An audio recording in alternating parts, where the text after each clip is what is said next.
The eviction notice gave them 72 hours, 3 days to pack up 8 years of memories and find somewhere, anywhere, to go. Jennifer Hayes sat on the apartment floor, her back against the wall that had once held family photos, now just nail holes in faded paint, and stared at the paper in her shaking hands.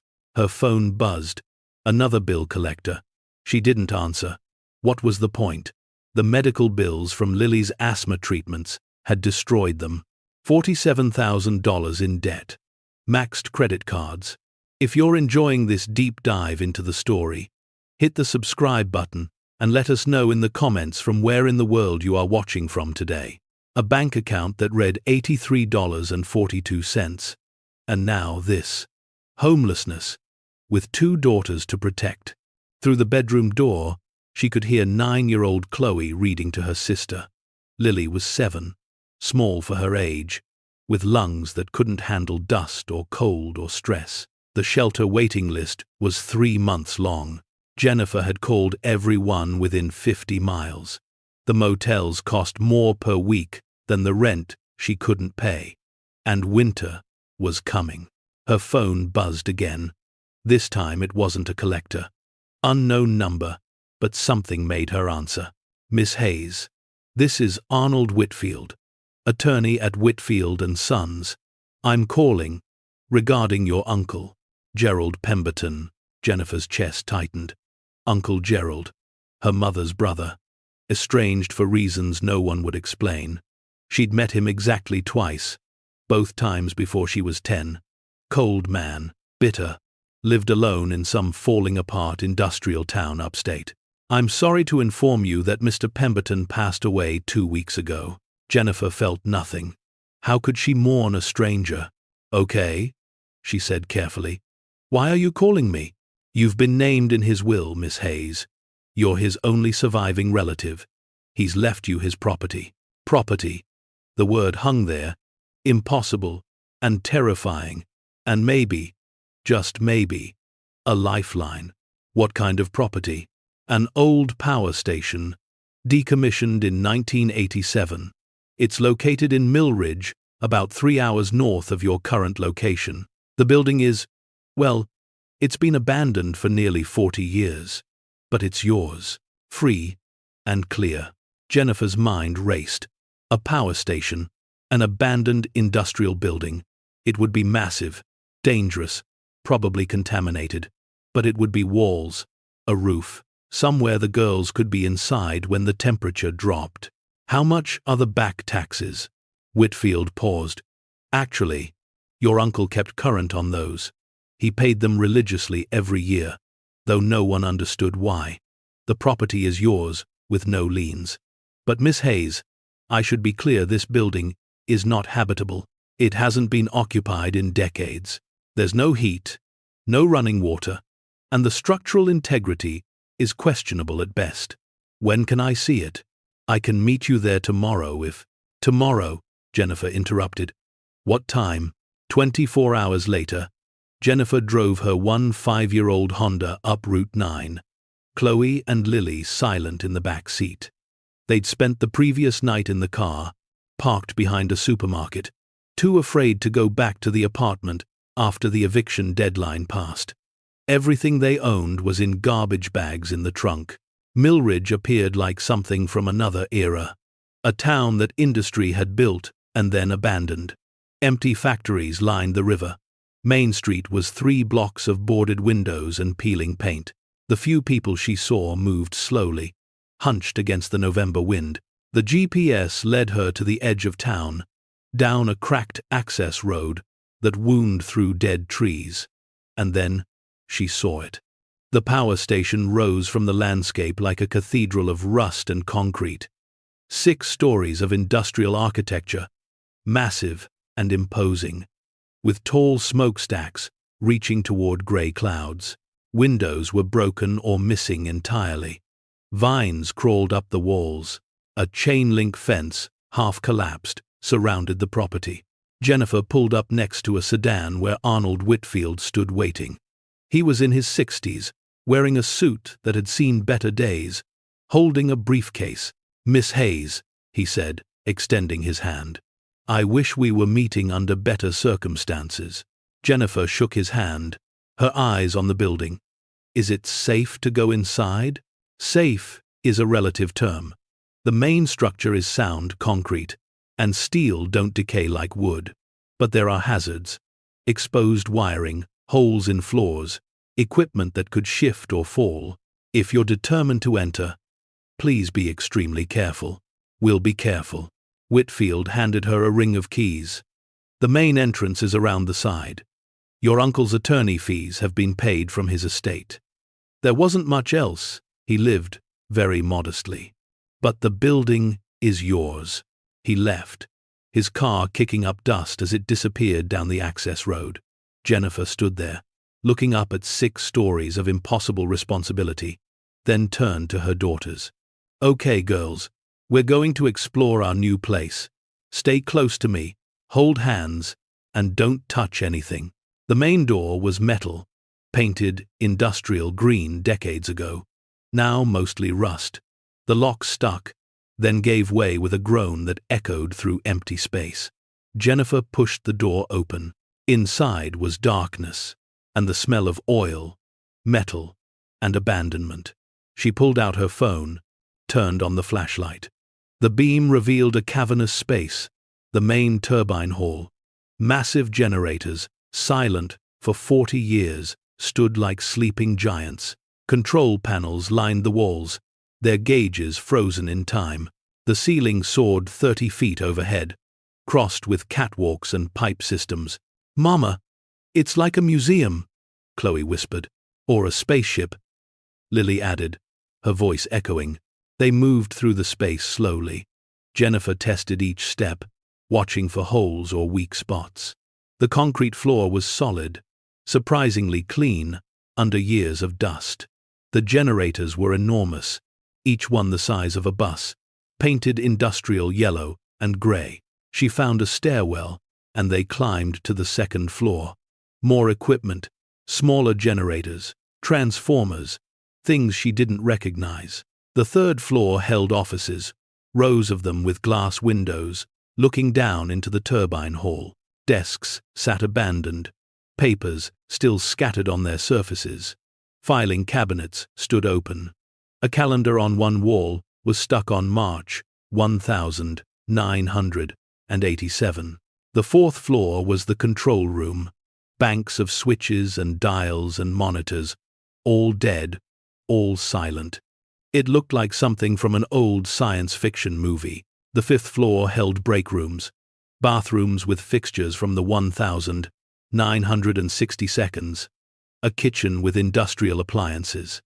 Everything was dated, everything was broken, but the bones were there. The structure was sound. The 6th floor was different. It was smaller, tucked under the roof, accessible only by a narrow metal staircase. The space was divided into rooms, administrative offices, Jennifer guessed, and at the far end, a door marked Station Manager, Private. She tried the keys. The 3rd one worked. Inside was a small office, surprisingly well preserved. A desk, a chair, filing cabinets, and against one wall, a cot with a thin mattress. Her uncle had been here. Recently, maybe. There was no dust on the desk, and a coffee mug sat beside a stack of papers. Jennifer picked up the papers. They were utility bills, all paid, tax assessments, all current, and underneath them, a letter with her name on it. Her hands shook as she opened it. "Jennifer, if you're reading this, then my time is up, and you've inherited the station. I know we barely knew each other. That's my fault, my shame. When your mother and I fought over family matters I can't change, I chose isolation. I'm sorry for that. This building is more than it seems. I've spent 40 years protecting something here, something important. I can't tell you what it is directly. There are people who would come looking, people who would take it, people who shouldn't have it. But I can tell you this, listen to the building. It still has power, not electrical power, but purpose. If you find this story engaging, please take a moment to subscribe and enable notifications. It helps us continue producing in-depth content like this. Pay attention to what hums, what vibrates, what feels alive when everything else is dead. The building will speak if you're willing to hear it. Start in the generator room. The third one, from the north wall. Listen. With regrets and hope, Uncle Gerald. Jennifer read it twice, her mind spinning. Listen to the generator room? What did that mean? Mama, Lily called from the doorway. Can we stay here tonight? Jennifer looked around the small office. There was a space heater in the corner. Whether it worked or not was another question. The windows were intact. It was shelter. Yes, baby, we can stay here. That first night, they slept in the station manager's office, huddled together on the cot under every blanket they'd brought. The building made noises, creaking, settling, wind moving through broken windows. But it was inside. It was theirs. In the morning, Jennifer left the girls in the office with strict instructions not to wander, and she went back down to the main turbine hall. The third generator from the north wall stood massive and silent. She walked around it, examining every surface. It looked identical to the others. Same industrial yellow paint, same size, same controls. But as she stood beside it, hand resting on the metal housing, she felt something, a vibration. Barely perceptible, but there, a low hum that she felt more than heard. She pressed her ear against the metal. The hum was stronger, rhythmic, like a heartbeat. But that was impossible. The station had been dead for 40 years. Nothing should be running. She searched the generator's exterior, looking for access panels, control points, anything unusual. On the side facing the wall, hidden in shadow, she found something, a small keyhole, different from the others, newer. She tried the keys from Uncle Gerald's ring. The smallest one slid in, turned. A panel popped open with a pneumatic hiss. Inside was not machinery, but a passage. A crawl space, barely 2 feet wide, leading into darkness.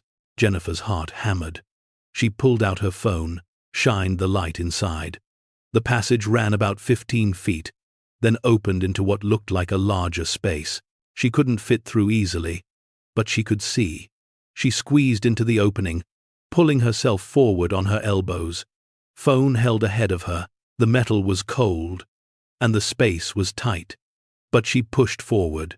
The passage opened into a hidden room, maybe 10 feet by 10 feet, built into the space where the generator's internal components should have been. The generator was hollow, converted into something else. And inside that room were boxes, metal containers, stacked floor to ceiling, each one labeled with numbers and dates.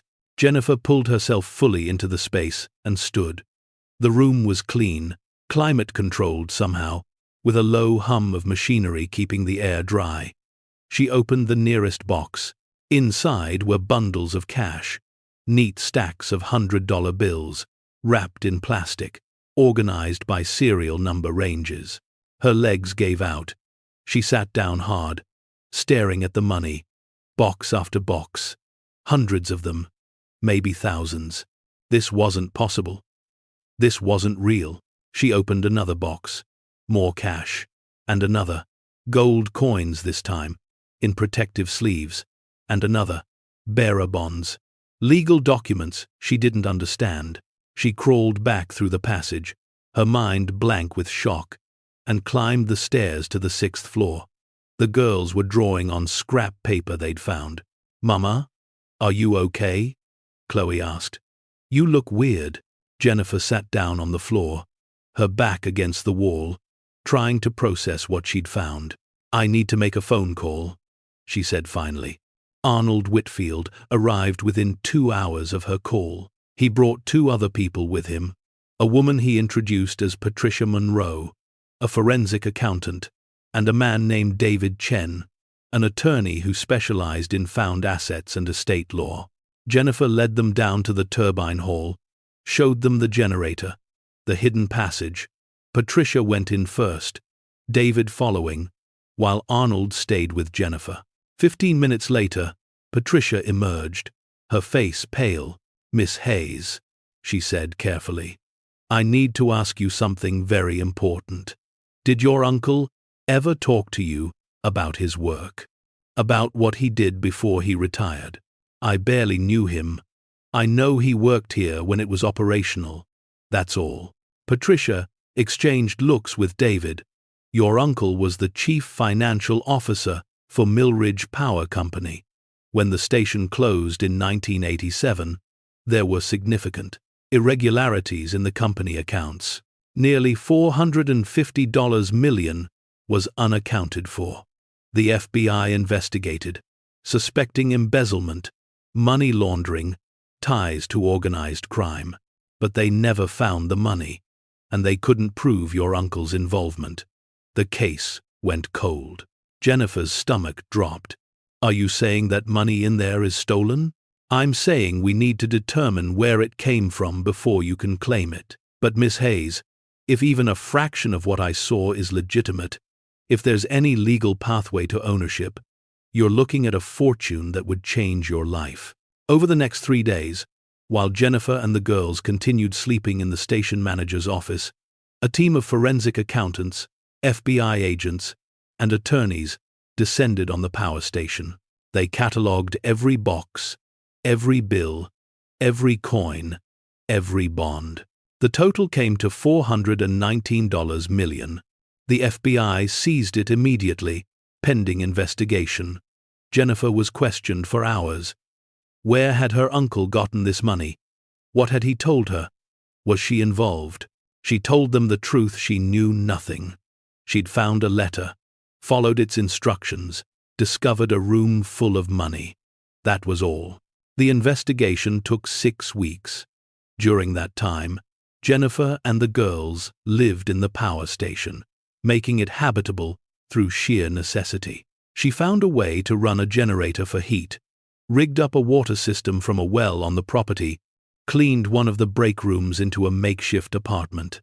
The building became their refuge, strange and industrial. But theirs, the town noticed. People drove by slowly, staring. Reporters showed up, asking questions.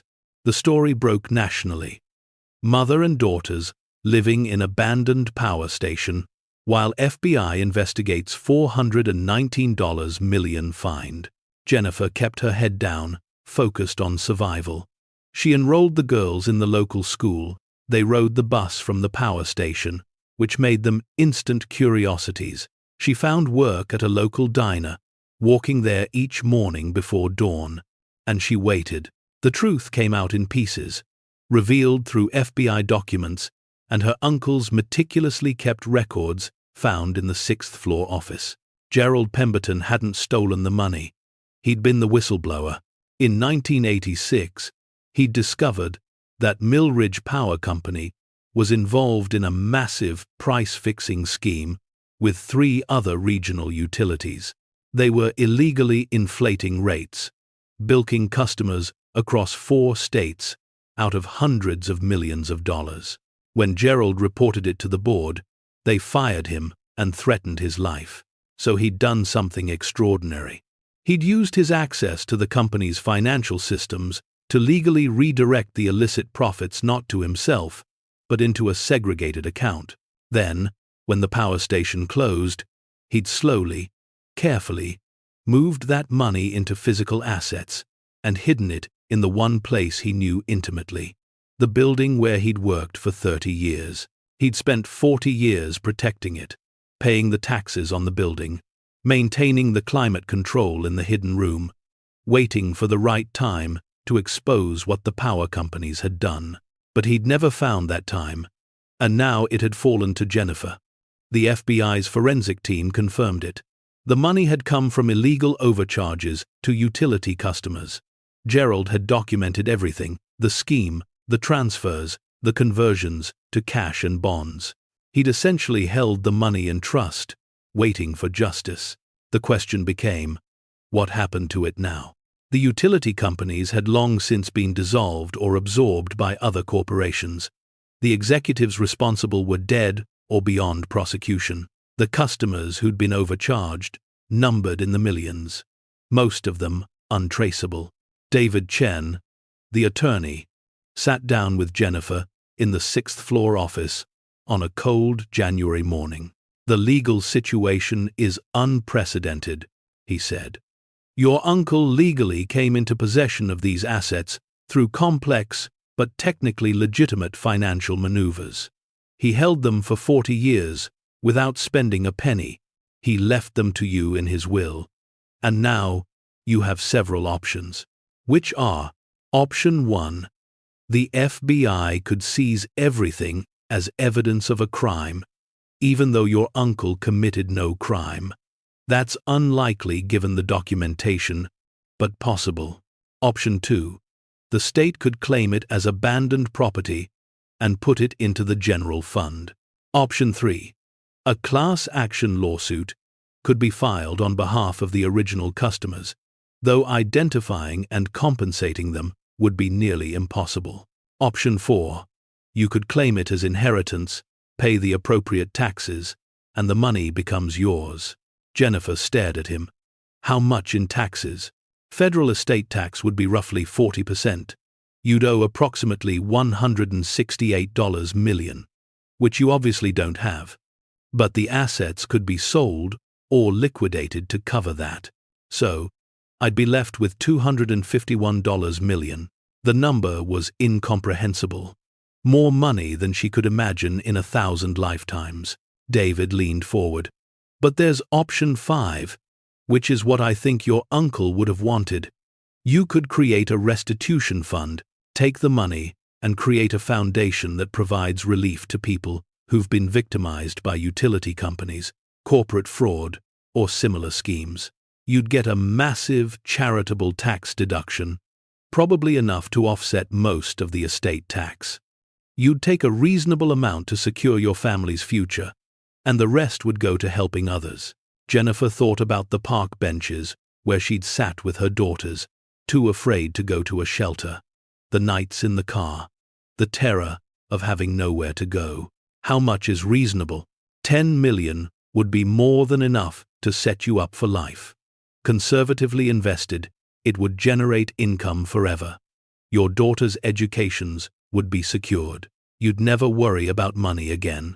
And the other $409 million would help thousands of families, maybe tens of thousands, depending on how the foundation is structured. Jennifer looked around the office where her uncle had spent decades protecting a secret. She thought about what he'd written. Something important. People who would take it. People who shouldn't have it. "I want to do option 5, she said. "But I want to keep the building too." David smiled. "The building is already yours. It was never part of the found assets. It's separately deeded property. You can do whatever you want with it." 3 months later, Jennifer stood in the main turbine hall of the Millridge Power Station, now transformed. The generators had been cleaned and preserved as historical artifacts. The space had been converted into a community center, with the massive industrial equipment serving as dramatic backdrop. Around her stood over 200 people, attorneys, FBI agents, reporters, and representatives from consumer protection organizations. At the front of the room, a banner read, "The Pemberton Justice Foundation, powering change, protecting communities." Jennifer approached the microphone, her daughters beside her. She wore simple clothes, jeans, and a sweater, the same things she'd worn when she was homeless. She didn't need to impress anyone anymore. "6 months ago," she began, "I was 3 days from being evicted. I had $83 in my bank account, 2 daughters to feed, and no idea how we'd survive. My uncle, a man I barely knew, left me this building. And inside it, he left me something else. A responsibility." She gestured to the generators. "Gerald Pemberton worked in this building for 30 years. When he discovered that the power company was stealing from customers, he didn't look away. He didn't protect himself. He gathered the evidence. And when they tried to silence him, he protected the money until someone could use it for good. That money didn't belong to him. It didn't belong to the power company. It belonged to the people they stole from. And while we can't find all those people, we can honor them by making sure it never happens again. She outlined the Foundation's mission, providing legal assistance to families facing predatory utility practices, funding consumer protection advocacy, and creating emergency relief funds for people in crisis. The foundation would start with $409 million. Jennifer had taken $10 million for her family, enough to buy a home, secure the girls' futures, and live without fear. The building would serve as headquarters, a symbol of what industrial power could become when repurposed for good. The press conference ended with thunderous applause. Jennifer stepped away from the microphone, overwhelmed, and David approached her. "There's someone here who wants to meet you," he said. He led her to an elderly woman in a wheelchair, maybe 80 years old, with sharp eyes and a kind smile. "Miss Hayes, this is Dorothy Pemberton, Gerald's sister, your great-aunt." Jennifer's breath caught. She knelt beside the wheelchair. "I didn't know he had a sister. We were estranged," Dorothy said softly. "A stupid fight, decades ago. I regret it every day. But I wanted you to know something about your uncle." She pulled out a photograph from her purse. It showed a young man in a power station uniform, smiling, his arm around a woman holding a baby. "That's Gerald, your grandmother, and your mother when she was 6 months old. He loved your mother so much. When she died, he couldn't face the family anymore. Too much grief, too much guilt for the time he'd lost. But he never stopped caring, never stopped hoping he'd find a way back." Dorothy looked up at the generators, at the foundation banner.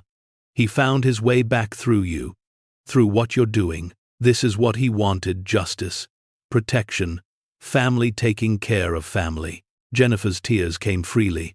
She'd thought this was about money, about survival, but it was about something bigger: legacy, redemption, the belief that broken things could be repaired, that lost time could be honored, that one person's courage could ripple across generations. Over the following year, the Pemberton Justice Foundation helped 847 families facing utility shutoffs, funded 23 class action lawsuits against predatory companies, and provided over $15 million in emergency assistance to people in crisis. The power station became a landmark. School groups toured it, learning about industrial history and corporate accountability. Community meetings were held in the turbine hall.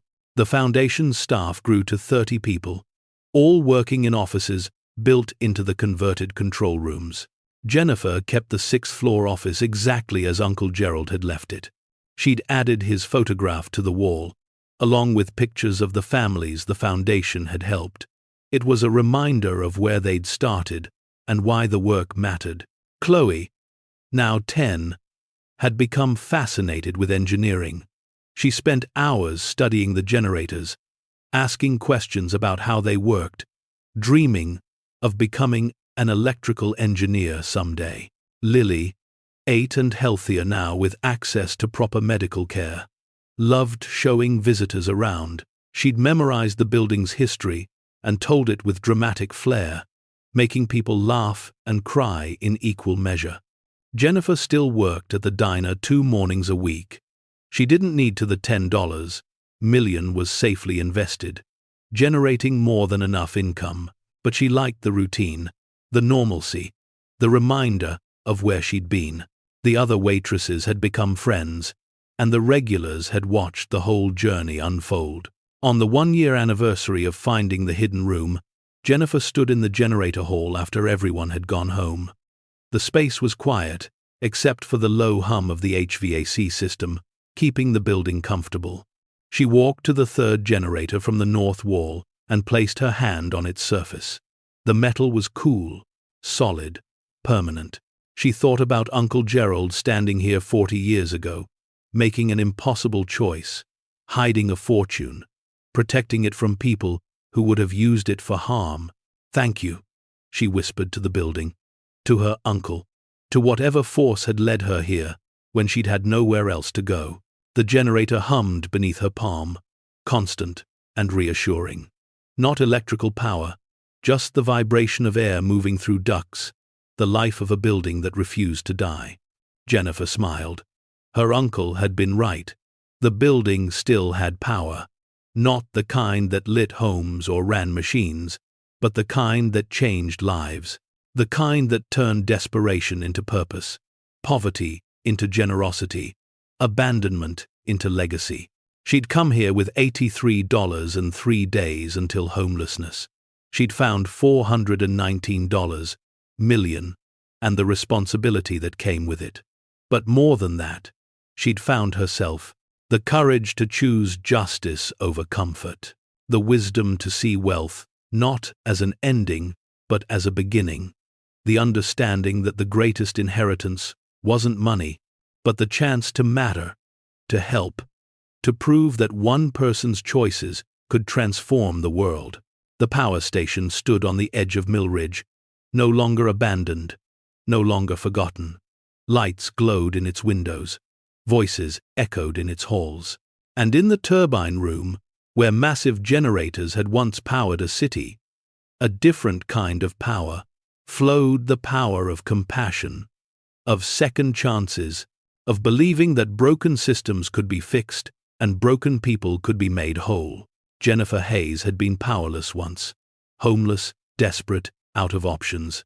But she'd found power in the last place anyone would look, hidden in the heart of a building everyone had given up on. And with that power, she was changing everything. But the story of the power station and the fortune hidden within its walls was far from over.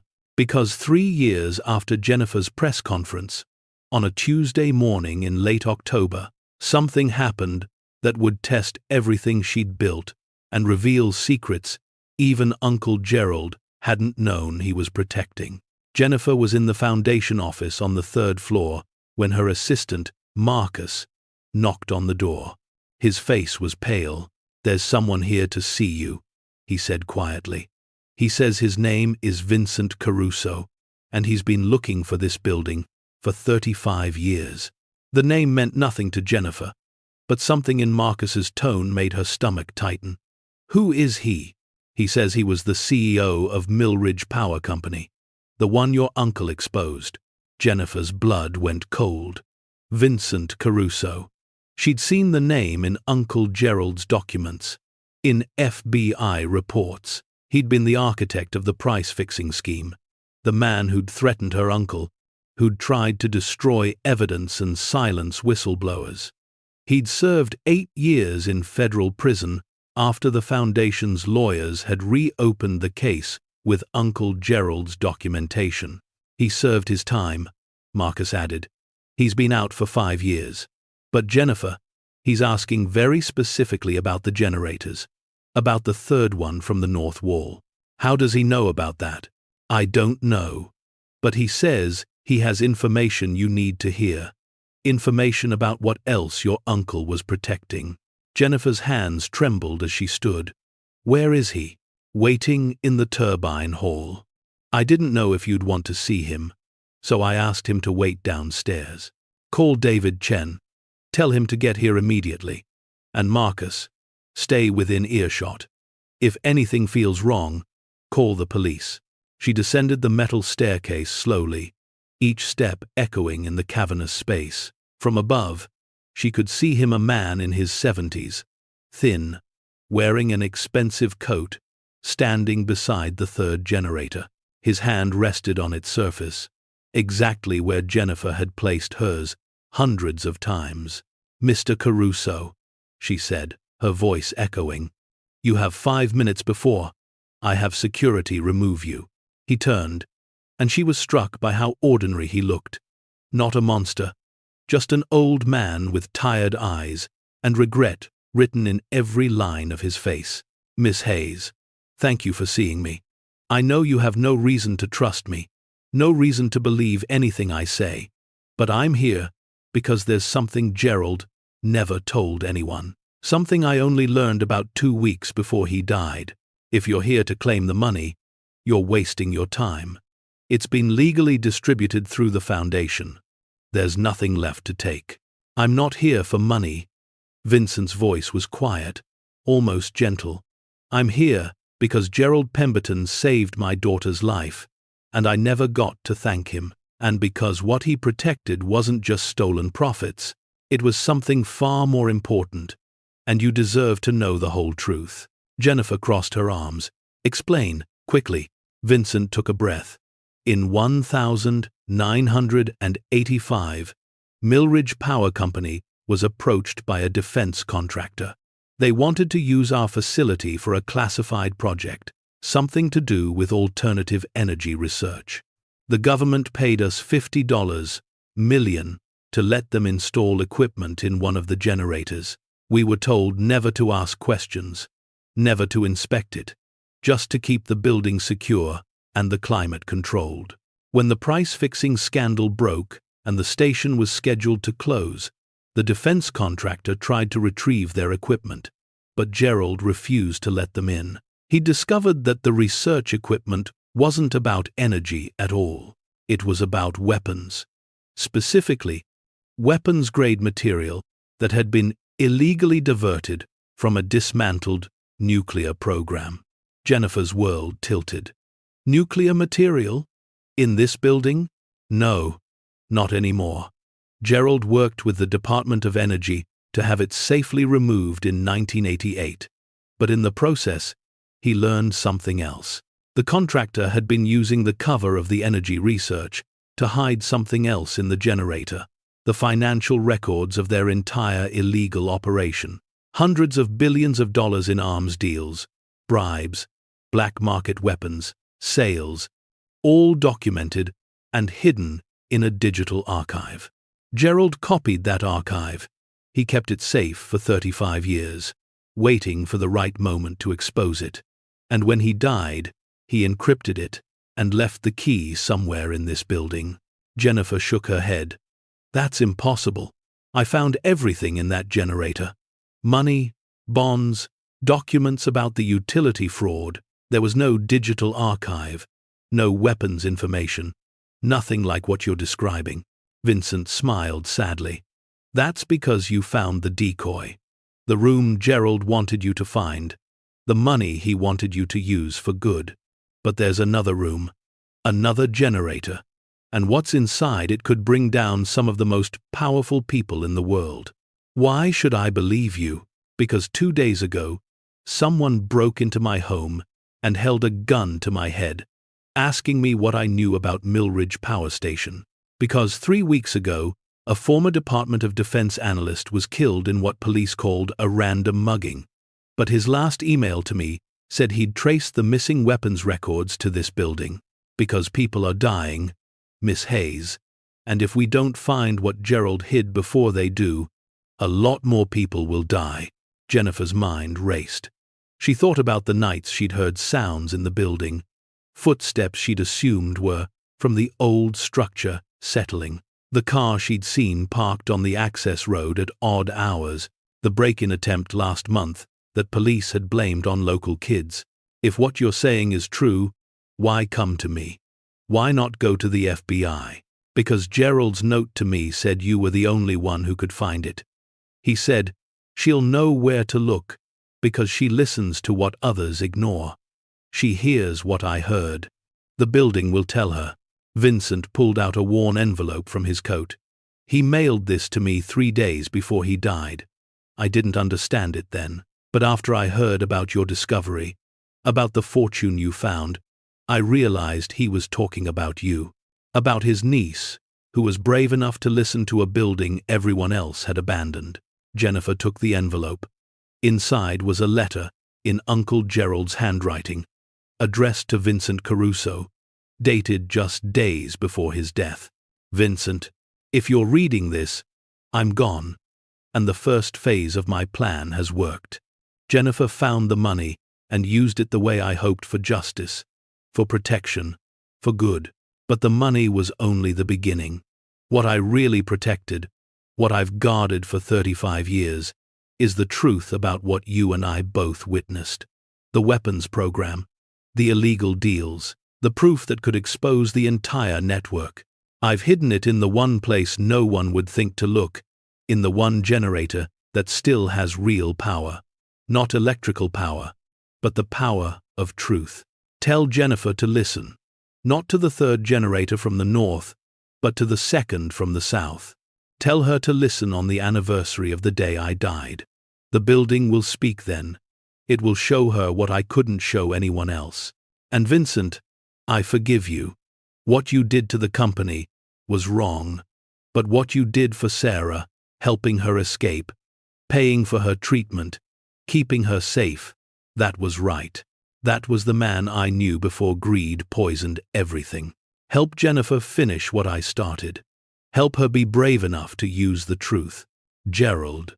Jennifer looked up, her eyes wet. Who's Sarah? My daughter. Vincent's voice broke. She was dying of leukemia in 1986. The treatments weren't covered by insurance, and I was desperate. That's why I got involved in the price-fixing scheme. I needed money to save her.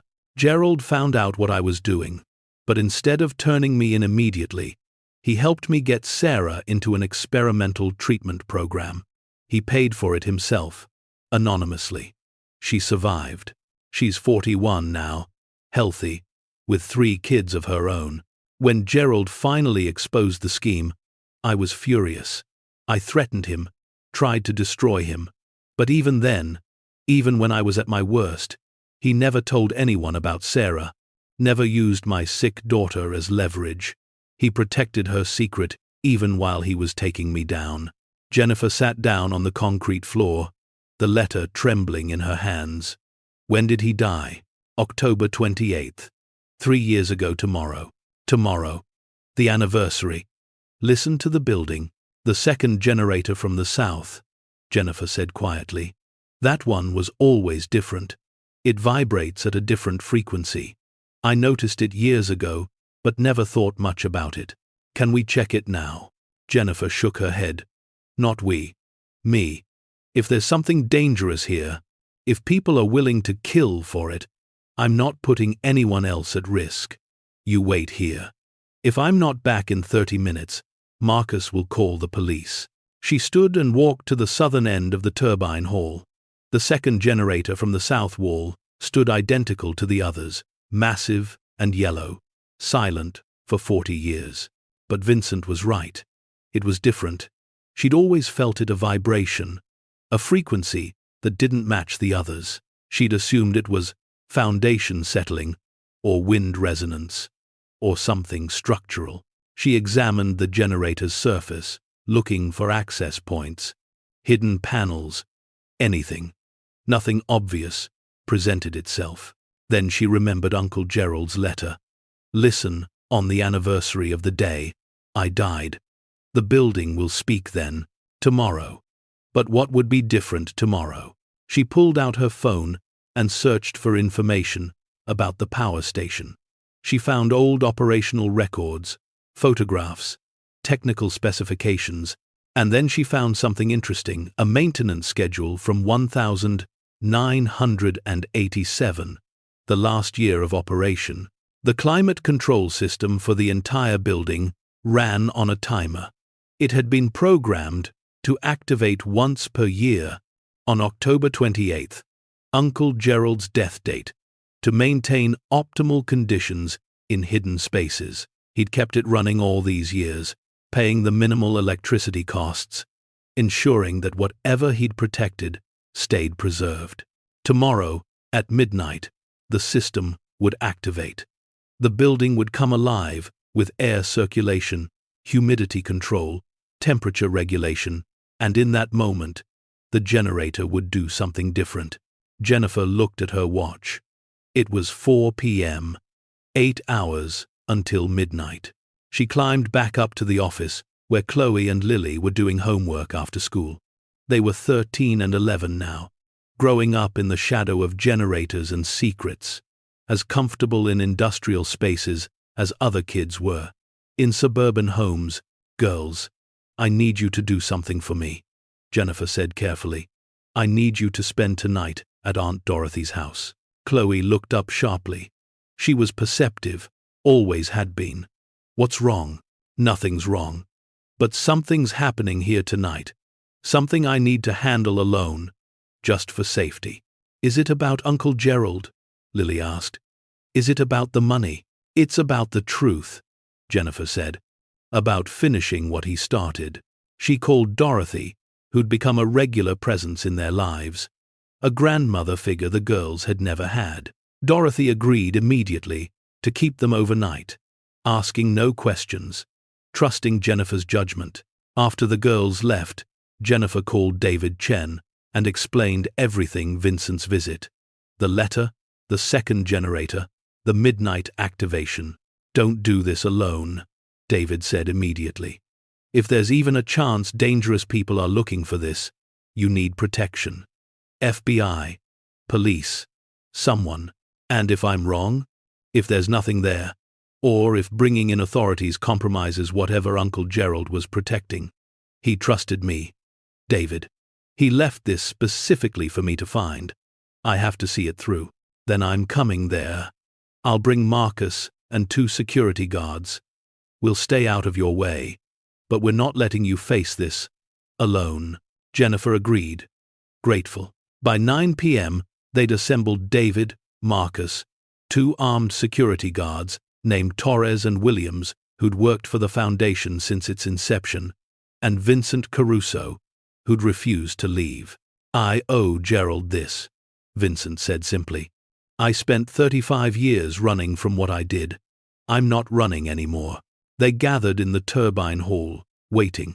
Jennifer had set up lights around the second generator, illuminating it like a stage. The building creaked and settled around them, familiar sounds that Jennifer had learned to interpret over 3 years of living here.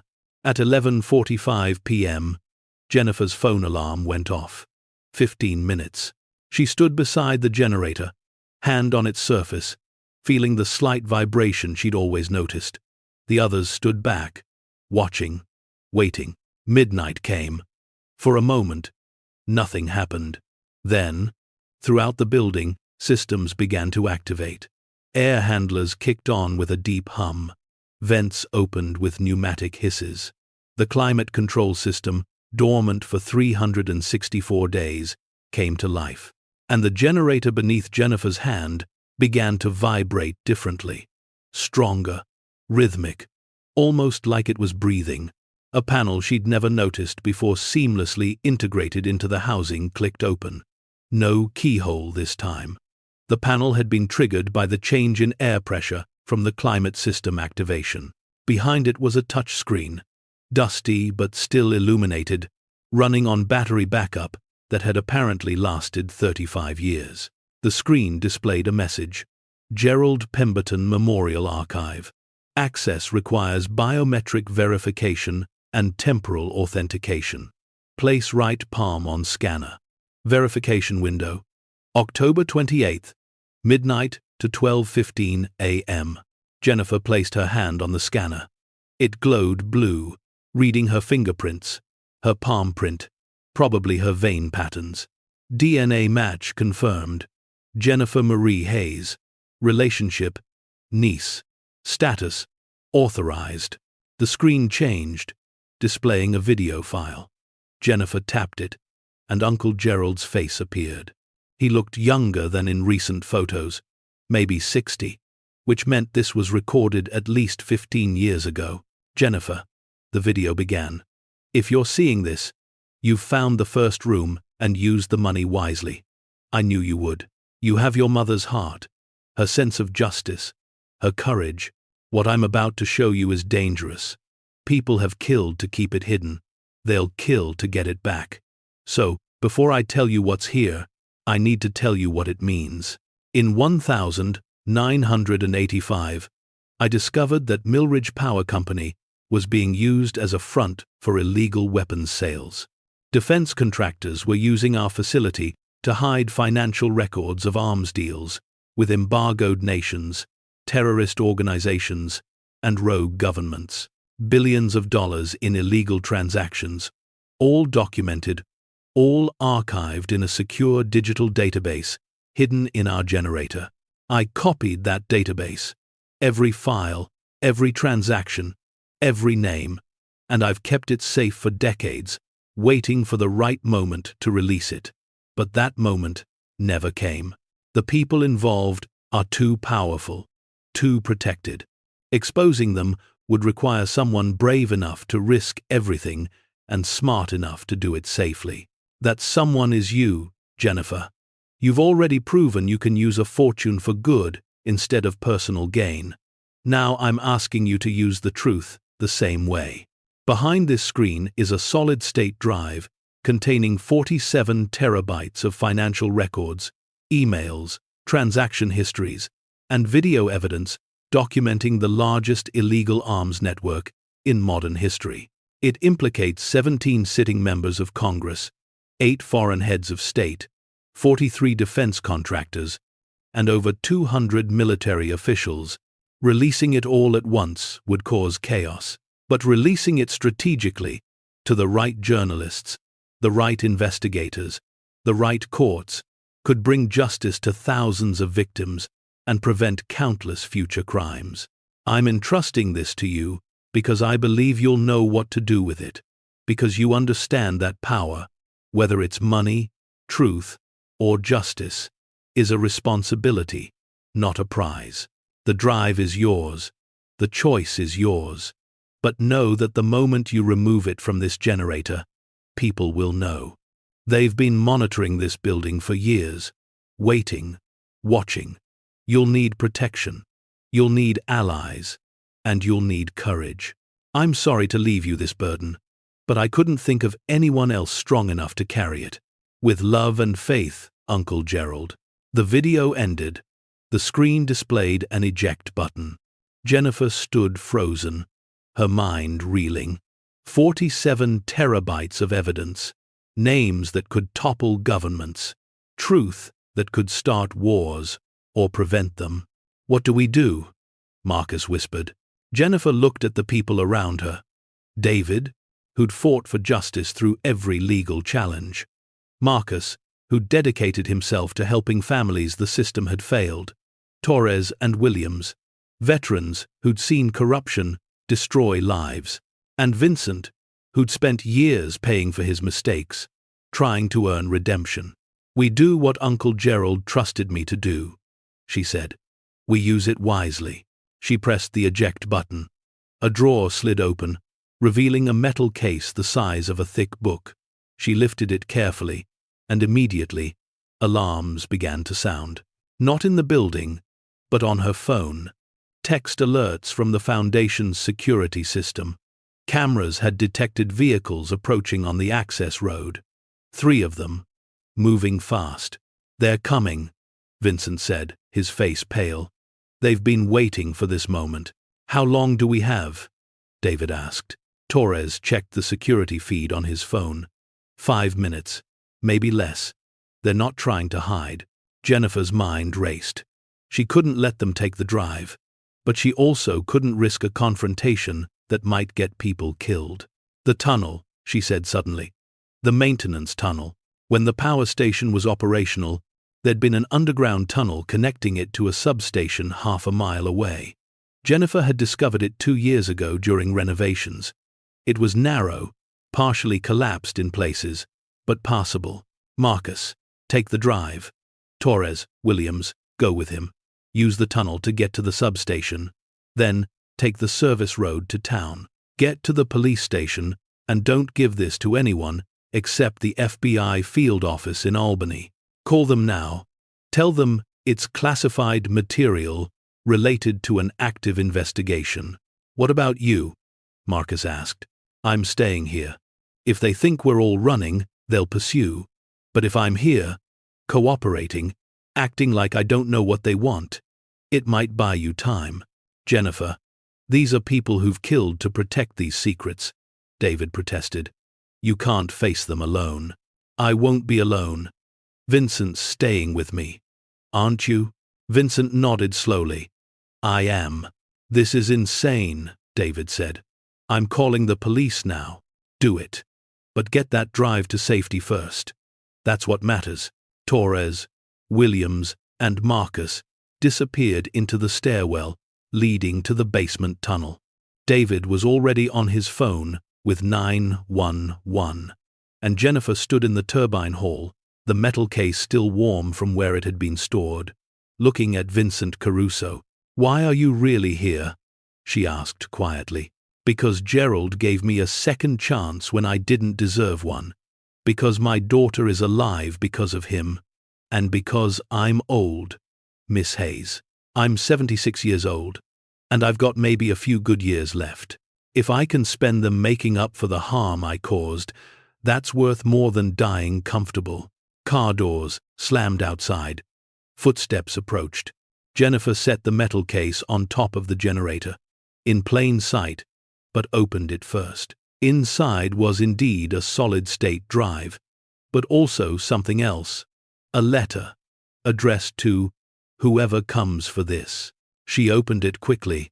"If you're reading this, you're probably here to destroy evidence or silence witnesses.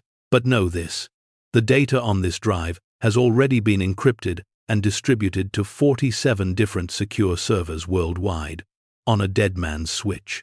If anything happens to Jennifer Hayes or anyone helping her, that data automatically releases to every major news organization and law enforcement agency on the planet. You can take the drive. You can destroy it. It doesn't matter. The information is already beyond your reach.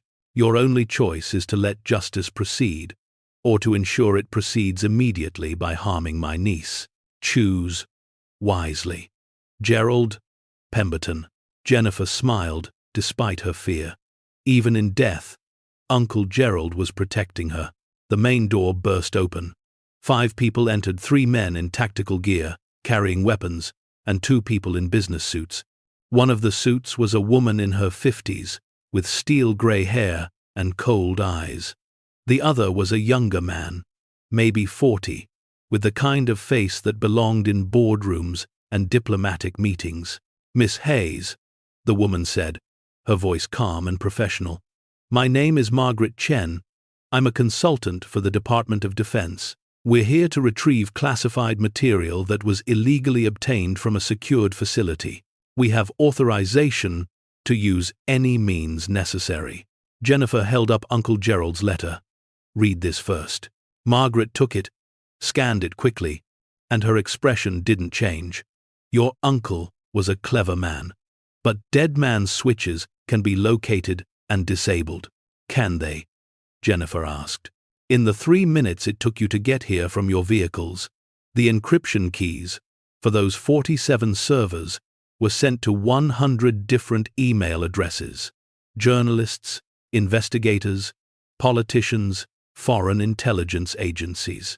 If anything happens to me, if this building suffers any damage, if anyone connected to this situation dies under suspicious circumstances, those 100 people receive instructions on how to access the data.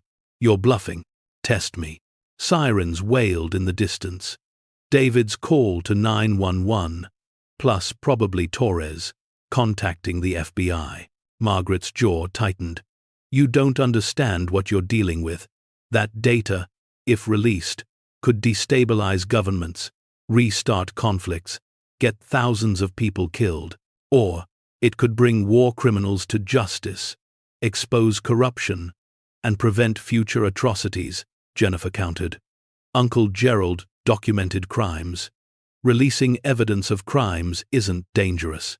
The crimes themselves are dangerous. You're talking about things you can't possibly understand. International relations, strategic alliances, classified operations. I understand that people profited from illegal weapons sales while children died. I understand that powerful people broke laws they were supposed to uphold. And I understand that my uncle spent 35 years protecting evidence of those crimes, waiting for someone brave enough to use it." The sirens were closer now. Margaret glanced at the younger man, who nodded slightly. Some kind of communication Jennifer couldn't interpret. "We'll be watching you," Margaret said quietly. "Every move, every decision, every person you contact. And if that data releases in a way that compromises national security, there will be consequences. Consequences like what happened to the Department of Defense analyst 3 weeks ago. The one killed in a random mugging? Margaret's face remained impassive, but something flickered in her eyes. Acknowledgement? Maybe. Or warning. The police are about to arrive, Jennifer said. You should probably leave before you have to explain what DoD consultants are doing, breaking into a private facility with armed personnel. Margaret stared at her for a long moment, then gestured to her team. They filed out quickly, professionally, disappearing into the night seconds before 3 police cars pulled up. Lights flashing. Jennifer sagged against the generator, her legs shaking. Vincent steadied her. That was either the bravest or most foolish thing I've ever witnessed, he said. Was the dead man's switch real? David asked, rushing over after speaking with the police. I have no idea, Jennifer admitted. Uncle Gerald's letter said the data was already distributed, but I don't know if that's true or if he was bluffing. Either way, they believed it enough to leave. Over the next 48 hours, chaos erupted in carefully controlled ways. Marcus delivered the drive to the FBI's Albany field office, where it was immediately classified and locked in a secure facility. But Jennifer had already done what Uncle Gerald had trusted her to do. She'd made copies. Not copies she kept, but copies she sent to 5 different investigative journalism organizations known for handling sensitive material responsibly. The New York Times, the Washington Post, The Guardian, ProPublica, and an international consortium of investigative reporters. She didn't release the data. She simply provided it to people who could analyze it, verify it, and decide how to report it in ways that served justice without causing unnecessary harm. The first stories broke 2 weeks later, carefully researched, meticulously verified, focusing on specific cases where evidence was clear and victims could be protected.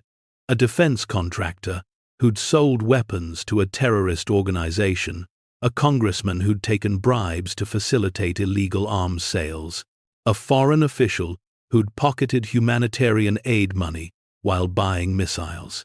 Each revelation was surgical, strategic, designed to expose wrongdoing without revealing classified operational details that could endanger lives. The stories rippled outward. Indictments were filed, investigations launched, congressional hearings scheduled, and with each new development, Jennifer waited for retaliation, for threats, for the consequences Margaret Chen had promised.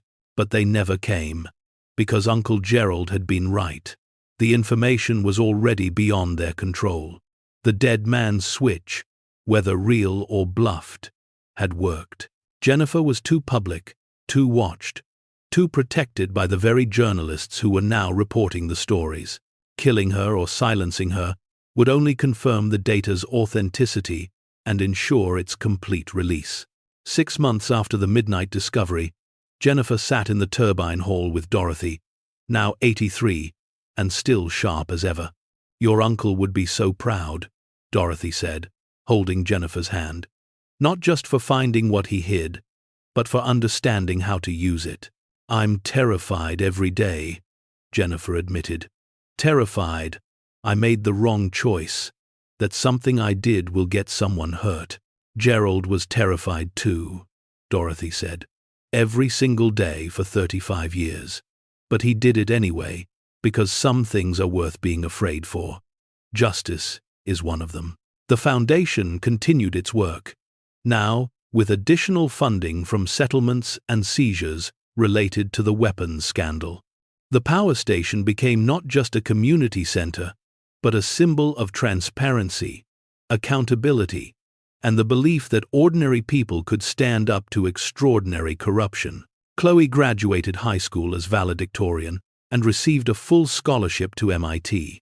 Her graduation speech, delivered in the turbine hall to 500 people, focused on how infrastructure, both physical and moral, needed constant maintenance and occasional renovation. Lily discovered a talent for investigative journalism. At 15, she interned with ProPublica, helping research stories connected to Uncle Gerald's archive. She had her mother's courage and her great-uncle's patience, a dangerous combination for those who preferred their secrets buried. And Jennifer, who'd started with nothing and inherited everything, continued to wake up each day in the power station, listening to the building hum, feeling its vibrations, remembering the day she'd pressed her ear to cold metal and heard possibility in the silence. The money had changed thousands of lives. The truth was changing the world. And the building, patient through decades of abandonment, stood as proof that sometimes what seems most powerless is simply waiting for the right moment to transform everything.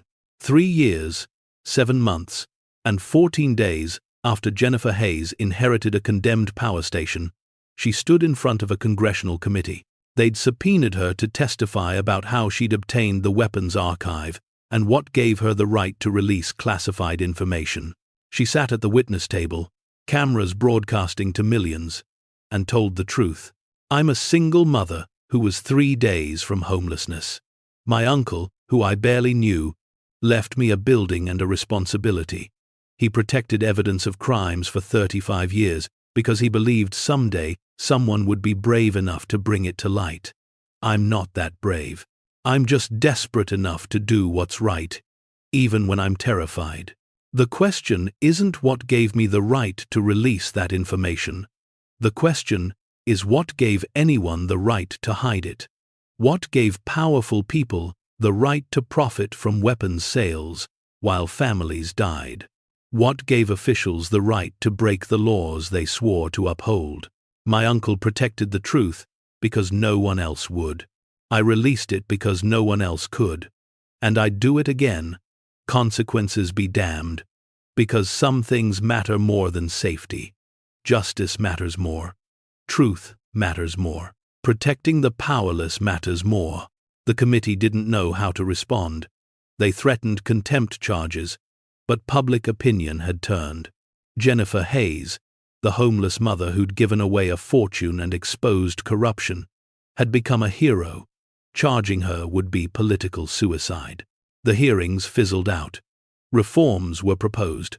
Some passed. Most didn't. But the conversation had changed.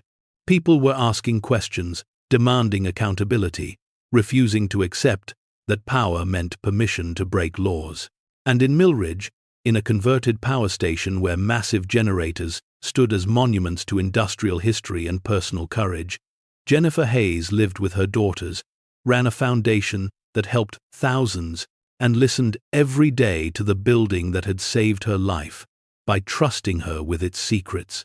The power station hummed, not with electricity, but with purpose, not with energy, but with truth, not with the force that lights cities, but with the power that changes worlds. Jennifer had come here powerless, broken, desperate, out of options, and she'd found power in the most unlikely place, not in the fortune hidden in the walls, but in the courage to use that fortune for others. Not in the secrets buried in generators, but in the willingness to reveal them, even when revelation meant risk. Uncle Gerald had been right about everything. The building had spoken. Jennifer had listened, and together they'd proven that the greatest power doesn't come from money or weapons or classified information. It comes from choosing justice over comfort, truth over safety, and the good of many over the security of one. That power never dies. It only transforms, finding new vessels, new voices, new ways to echo through the ages. And in the generator room of an old power station, if you pressed your ear to the metal and listened carefully, you could still hear it humming, not with electricity, but with the unstoppable force of ordinary people doing extraordinary things. The force of a mother protecting her children, an uncle protecting the truth, a whistleblower protecting justice, a foundation protecting hope. That hum would never stop. That power would never fail, because it wasn't mechanical or electrical or temporary. It was human. It was choice. It was the knowledge that broken things could be fixed, abandoned things could be restored, and powerless people could change everything. Jennifer Hayes had proven that. Uncle Gerald had believed it, and the power station, standing tall against the sky, broadcasting its message through steel and stone and time, would make sure the world never forgot. Thank you so much for watching until the end. If you loved this story, check out the other videos on your screen now. I think you'll really enjoy them. And don't forget to subscribe if you haven't already. See you in the next story.